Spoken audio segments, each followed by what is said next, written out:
Bom dia, Mato Grosso. Hoje nossa pauta é milho e vamos falar sobre a comercialização na Bolsa de Chicago, as consequências da falta de chuva nas regiões produtoras do milho de segunda safra no Brasil, os preços na Bolsa Mercantil e Futuro, a Bovespa, e os negócios do milho em Mato Grosso.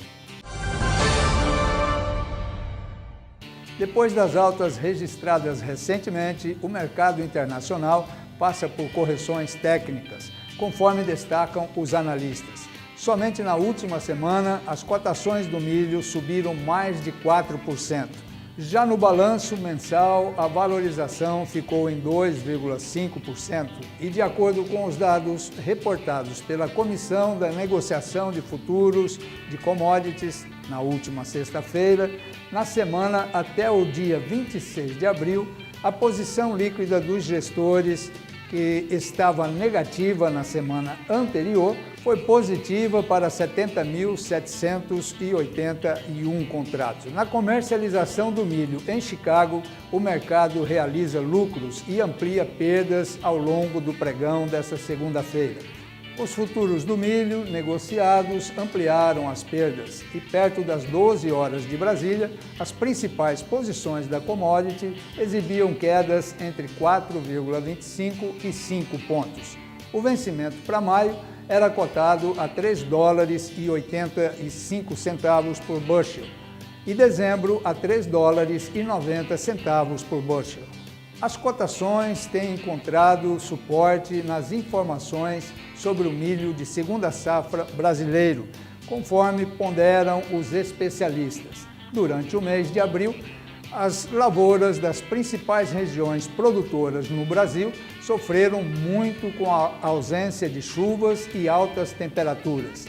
Já nesse final de semana, algumas cidades do Paraná, que é outra região produtora do milho de segunda safra, registraram a ocorrência de geadas, o que também preocupa tanto quanto a falta de chuva e muito calor.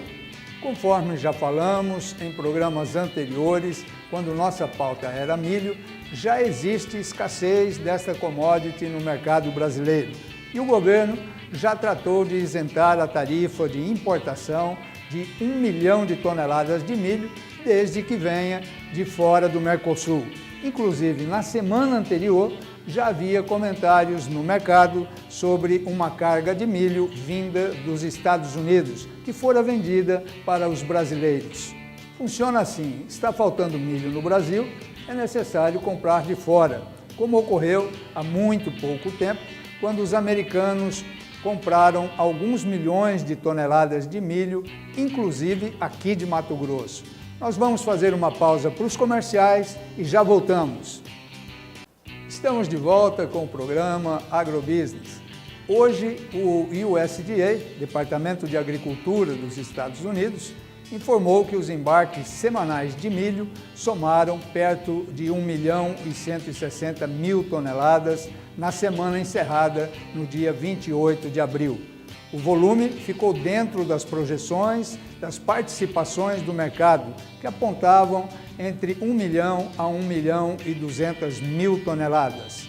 No paralelo, os investidores ainda estão aguardando os números do boletim de acompanhamento de safras editado pelo USDA, com a atualização e andamento da safra de milho norte-americana. Apesar dos trabalhos no campo estarem mais lentos no final da semana passada devido às chuvas, o USDA poderá trazer em seu boletim algum progresso, mesmo que seja mínimo, da semeadura do milho, que está em 49%, praticamente a metade da área total a ser semeada. Um número acima do registrado na média dos últimos 5 anos, segundo disse Bryce Knorr, analista e editor do site Farm Future.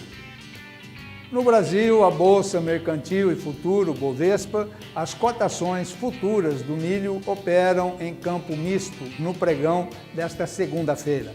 Próximo das 12 horas de Brasília, apenas o vencimento para maio exibia ligeira queda de 0,16%, cotado a R$ 49,72 por saca. As posições com maior prazo registravam valorização entre 0,27% e 0,48%. Para setembro, que é a referência do milho de segunda safra brasileira, era negociado a R$ 41,02 por saca. Além das incertezas em relação ao resultado do milho de segunda safra brasileiro para este ano, o mercado também acompanha a movimentação do dólar. Por volta das 12 horas de Brasília, o dólar estava cotado a R$ 3,50, uma alta de 1,98%, o que, somando às incertezas políticas, vem atuando de maneira intensa nas cotações de todas as commodities. Agora, sobre o milho de Mato Grosso, falamos por telefone com a assessoria de imprensa da AproSoja para sabermos o resultado da expedição que saiu para visitas em todo o estado em busca de informações seguras e um levantamento da condição real do milho safrinha, que, como todos sabem, vem passando por um período de dificuldades devido à recente falta de chuvas. Segundo a assessoria de imprensa, e conforme reportamos há 2 semanas atrás, saíram em expedição 6 equipes que visitaram 28 municípios, e as constatações não são nada animadoras. Há em todas as lavouras visitadas perdas visíveis, embora ainda não tenham os números para divulgação, já prevêem os técnicos uma quebra considerável na produção do milho de segunda safra desse ano.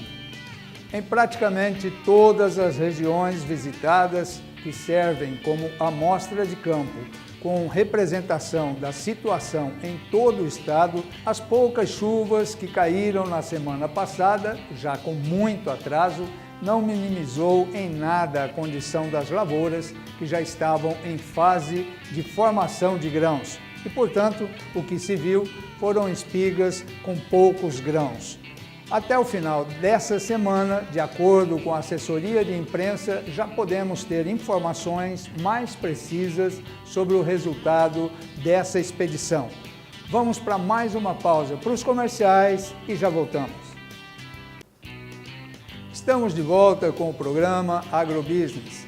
Enquanto mostrávamos na semana passada uma lavoura de milho no estado do Texas, em pleno crescimento e condições climáticas adequadas, já havia aqui em Mato Grosso uma expectativa muito grande em relação às chuvas que estavam previstas. Mas, como eu sempre digo aqui no programa, os agricultores, em algumas ocasiões, ficam com um olho no céu e outro na lavoura. Nesse momento, lá no Texas, o problema está sendo a grande quantidade de chuvas que vem atrasando o plantio do milho. Até amanhã, às 11h45, com mais uma edição do único programa diário sobre agronegócios aqui na Band Mato Grosso. Põe marcha, Brasil!